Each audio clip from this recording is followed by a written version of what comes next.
Nucleogenesis is a process by which new atomic nuclei form from pre-existing nucleons. These nucleons include protons and neutrons. A proton is a positively charged particle, whereas a neutron carries no charge. These newly formed nuclei can then go on to form a heavier nucleus by fusing together, resulting in the larger elements you've most likely seen toward the bottom of the periodic table. The first two elements to form were hydrogen, consisting of one proton and one neutron, and helium, with two protons and two neutrons.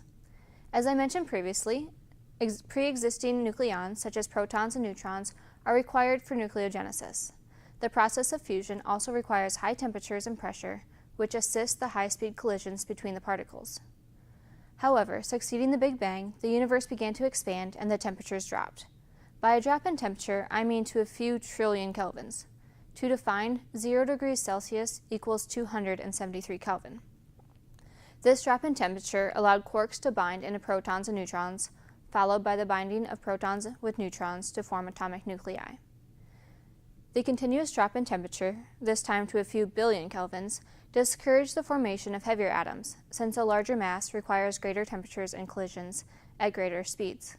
These heavier nuclei would later be formed within the cores of stars. Next, you'll learn about the scientists who were involved and their contributions to the theory.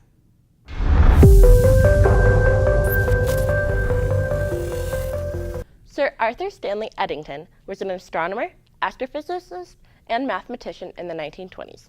Most of his work was in astrophysics. In his astronomy studies, he began to think about new ways to think about the sources of energy in the stars.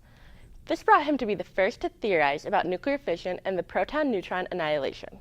He believed that the stars obtained their energy from the fission of hydrogen and helium to heavier elements in the stars. Hans Bethe was a nuclear physicist in World War II era. He came after Eddington and took his ideas to the next level by taking Eddington's theories and attempting to put actual reactions behind them. Fred Hoyle was an astronomer in the 1940s and 50s. Hoyle came after Bethe and refined his theory. While Bethe stopped his theory after the smaller elements, Hoyle theorized that very hot nuclei would assemble into iron. He then related this to astronomy by describing how fusion in the stars would create elements between carbon and iron in mass. Georges Lemaître was an astronomer in the 1930s. He was the first to theorize about the Big Bang, claiming that the universe expanded from one single point or atom. He was also a priest and worked closely with the religious communities on forming his theory of the Big Bang. Hoyle agreed that the universe is expanding, but disagreed strongly that it all began with the Big Bang. There will be more on this later. As previously mentioned, Georges Lemaître was the original scientist that theorized about the Big Bang. He stated that the universe began with one point and is continuously expanding from there due to nucleosynthesis. Edwin Hubble also backed up this theory with red light galaxy research. As will be discussed later, the theory of the Big Bang goes hand in hand with nucleosynthesis, as most of the hydrogen and helium atoms in the universe was created in the first 3 minutes of the Big Bang.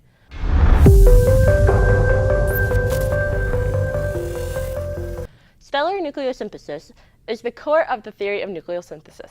This is when the nuclear reactions take place in the stars to build nuclei of heavier elements. Then when that star dies, those heavier elements are incorporated in other stars and planets, so that the nuclear reactions are now starting with heavier elements. So now even heavier elements can be formed, and so on. Explosive nucleosynthesis is closely related to stellar nucleosynthesis, as it also takes place in stars. Explosive nucleosynthesis can also be called supernova nucleosynthesis, as it takes place in supernovas. The nucleosynthesis happening in supernovas are so rapid and close to equilibrium that it creates the nuclei of those atoms between silicon and nickel. Cosmic ray spallation is a form of nucleogenesis and happens when cosmic ray meets carbon, nitrogen, and oxygen nuclei.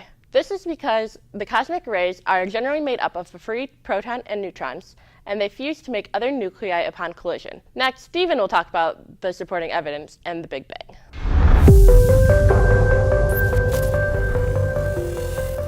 The relative abundances of hydrogen and helium compared to the other atoms in the universe, as well as their relative sizes, would strongly support the idea that these atoms were the building blocks of the other atoms.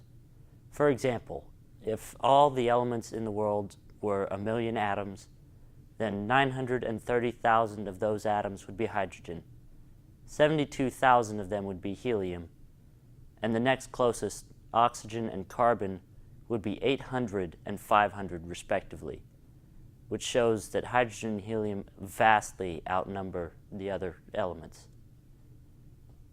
Radioactive dating based on nucleosynthesis in stars has been critical in helping gauge the age of the universe. This is done by examining the radiation given off from various stars, which show heavy particles that most likely would have gotten there from nuclear fusion and nucleogenesis. These elements show their age because of the reactions that would have had to occur to form them from hydrogen and helium.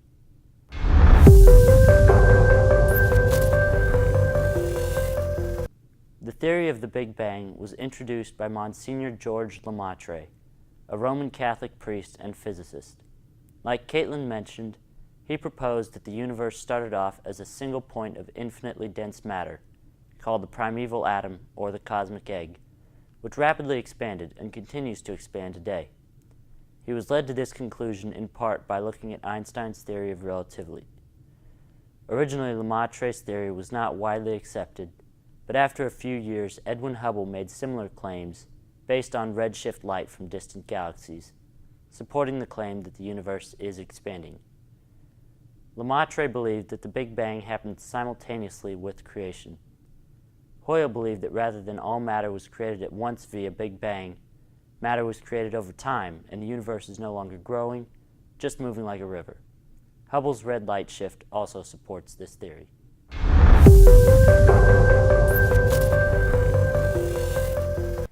Nucleogenesis is closely related to nuclear fusion and nuclear transmutation, both of which are more modern theories based on nucleogenesis and nucleosynthesis. Specifically, nuclear transmutation has been experimented with by scientists for a very long time. Originally alchemy, this is when scientists try to combine two smaller elements to make a bigger one, such as combining two smaller metals to make a gold. Most of these theories are still in action today. Scientists agree that the universe is still expanding, and stellar nucleosynthesis is happening in the stars. Cosmic ray spallation is happening not only out in the universe, but also in the upper levels of the Earth's atmosphere. These theories and reactions lead us to believe that the Big Bang really did happen. However, there are scientists that don't believe in the Big Bang, but instead they have other theories that can still be supported.